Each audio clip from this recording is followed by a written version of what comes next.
Hey guys, welcome back to another tutorial video with Land Effects. This tutorial is going to be focused on actually placing plants, going through some of the key commands, the shortcuts. So this is going to be pretty introductory in terms of, I'm just going to show you the shortcuts. It's going to be just a lot of memory on your part, a lot of trial and error. You are going to be hitting wrong keys when you're working on and trying to get better at placement and how to go about that. And so let's just start placing. Of course, you can single place as you would in anything,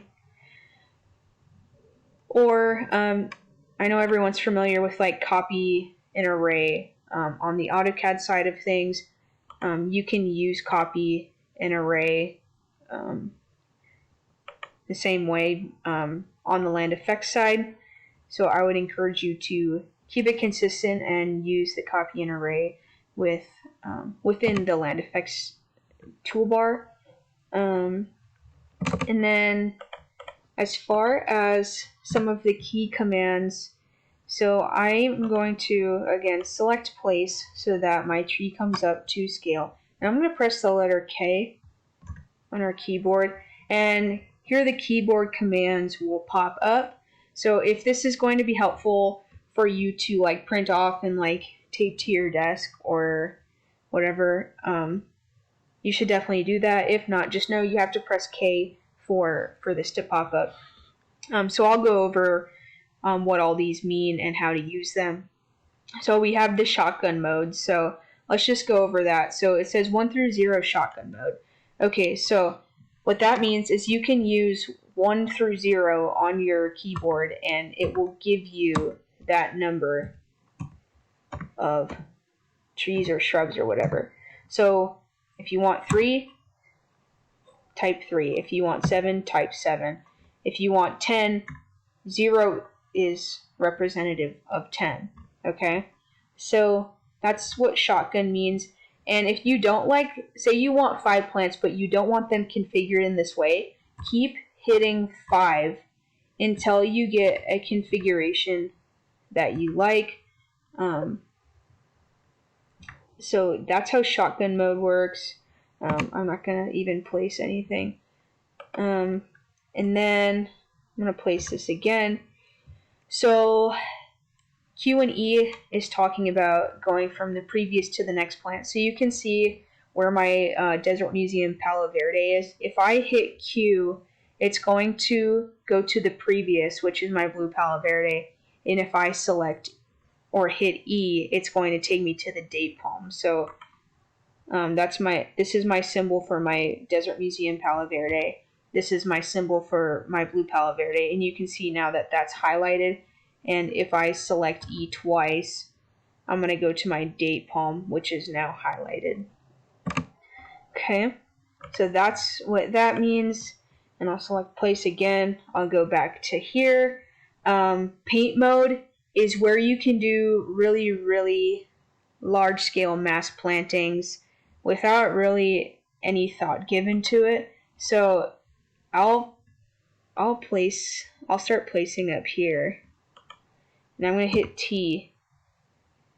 And you can see that it's just placing everywhere. And if I hit, and maybe I want to place my Chilean mesquite, I can hit T again.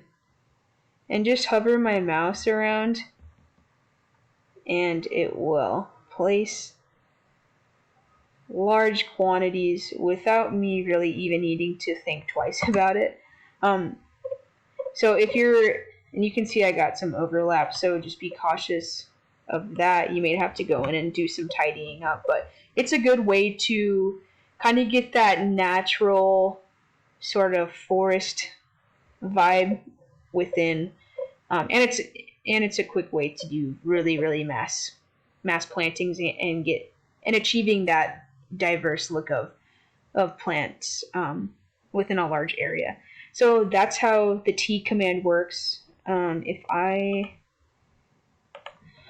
grab this one again, I'll go to K. So we've talked about these. So copy along a polyline is P. So you're always going to have to place one first. And then, so I have that one placed, and I'm going to hit P. And then it's going to ask you to select a polyline. And I can drag it around the whole thing. I can switch. I'm going to keep it on this side to create a buffer, but it makes that shape. And then you'll have to just go in and delete that boundary or that offset that it makes. But anyways, that's a pretty cool tool, and it's an easy way to quickly place along a polyline. If I go back there, so shotgun spacing, okay, we'll talk about W and S in those keys. So if I come over here, again, let's say I want 5, okay? So say I like this configuration, or maybe I want to switch it up, whatever. Okay, this configuration works. If I hit W, it's going to make the spacing wider, farther apart, however you want to say it. If I hit S, it's going to make it more compact. So that's one way to alternate between those two keys. And the next one is going to be A and D. So I'll hit this again. So A and D is rotate. So A is going to rotate counterclockwise, as you can see, and D is going to rotate clockwise. Again, you can still play around and hit whichever number, so 5 in this case, to get different spacing, and then you can still rotate. Okay, so that's that, and then let's see what else. Labeling, okay, we can talk about that. So I'll just quickly place along a line here, or I just pressed L for label,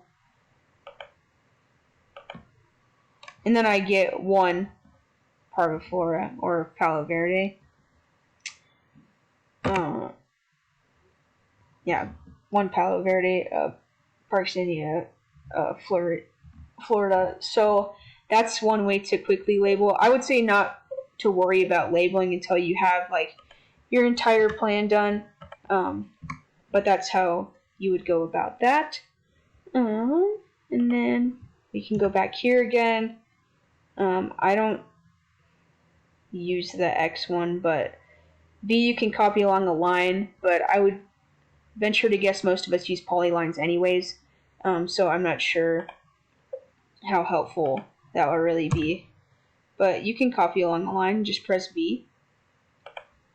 It's not going to grab like this actual line here, because this is a polyline, whereas if we were to place along a polyline and we press V, you remember from when I did it over here that it actually follows the shape, whereas if you copy along a line, you just use your cursor to create that line and that angle on your own.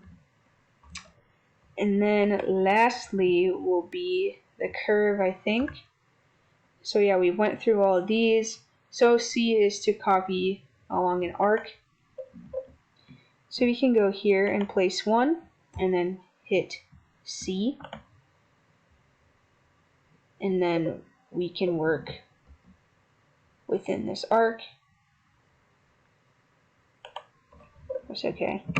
Or press our mouse left click to solidify that, and that's pretty much all. Oh, the last thing I was going to run through, I've kind of already pasted these on my own, but if you want to paste any ground covers, just make sure that they are closed polylines, or that you create your own boundaries using the boundary command. So if I want this area right here to be hydro-seeded, I'm going to go and click on that, place, and then I will select that shape. And you can edit it to, I already had a hatch assigned, but it will pop up and you will have to select a hatch and do that. So same thing, if I want this area to be that seed mix, I'm going to select that, and it's grayed, and then I will select that boundary and that closed polygon, and it creates that. And if you go in and edit again, you will have to, I just already have it pre-selected from previous recordings, so you can go in, you can edit the hatch and things like that. So that's pretty much it for this tutorial. It's again is a lot of trial and error getting used to the commands, but I think you guys will get it with just a little bit of practice. Print off the key command if you need to, or write it down or whatever. Or if you're fine with flipping back and forth, that's fine. So I hope this was helpful. Next steps are going to be, or the next tutorial will be talking about creating the plant schedule, doing some labeling, and stuff like that. So that'll be the next tutorial. So I will see you guys in the next one.